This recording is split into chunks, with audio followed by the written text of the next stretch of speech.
En trading sur indice boursier, on parle beaucoup de Dow Jones, de Nasdaq, mais on parle très peu du DAX 40 alors que c'est un indice boursier que j'affectionne tout particulièrement. Le DAX 40, c'est un indice boursier qui regroupe les 40 plus grandes entreprises allemandes en un seul produit, on va dire, que tu vas pouvoir acheter, revendre, etc. sur les marchés financiers.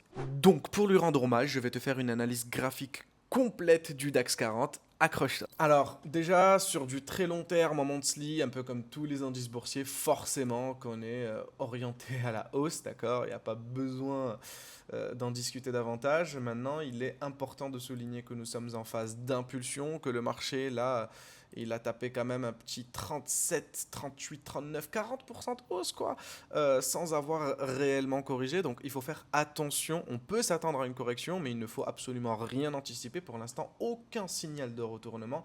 En weekly, on reste hyper haussier. La structure est hyper haussière. Il n'y a rien à dire là-dessus.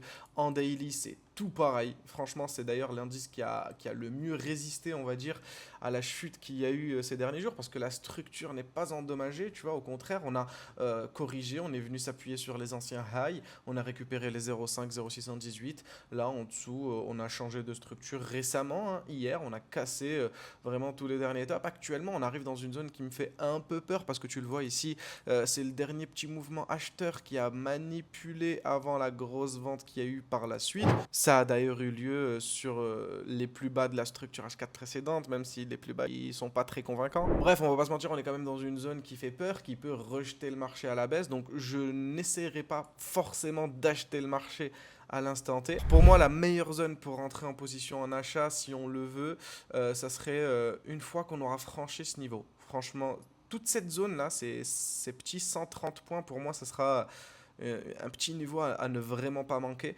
Pour l'instant, on est un peu dans une zone qui me laisse perplexe, tu vois. Je me dis qu'actuellement, le marché pourrait vraiment corriger. Alors, bien entendu, s'il y a une correction qui s'effectue dans les jours à venir et que le marché tend à revenir vers des plus bas, je n'hésiterai pas à acheter le marché.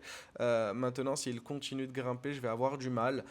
Tant qu'on est en dessous de ce dernier high, tant qu'on est en dessous de cette mèche, je vais avoir du mal parce que je le vois bien casser cette zone et ensuite hésiter là-dedans, tu vois. Donc j'attendrai vraiment une cassure des 20 350 pour acheter le marché direction les 20 480 en TP1, les ATH à 20 530 à peu près en TP2 et pourquoi pas beaucoup plus loin. Forcément, si ce genre d'analyse t'intéresse, n'hésite pas à t'abonner, c'est gratuit frérot, j'en partage comme ça tous les jours. Il faut savoir que dans le canal en bio, bah, je trade en live les lundis, mercredis et vendredis, et mardi et jeudi, je t'envoie des petits cadeaux comme ça, des petits e-books, des petits trucs comme ça. Il n'est jamais trop tard pour prendre un nouveau départ, rejoins-moi de l'autre côté.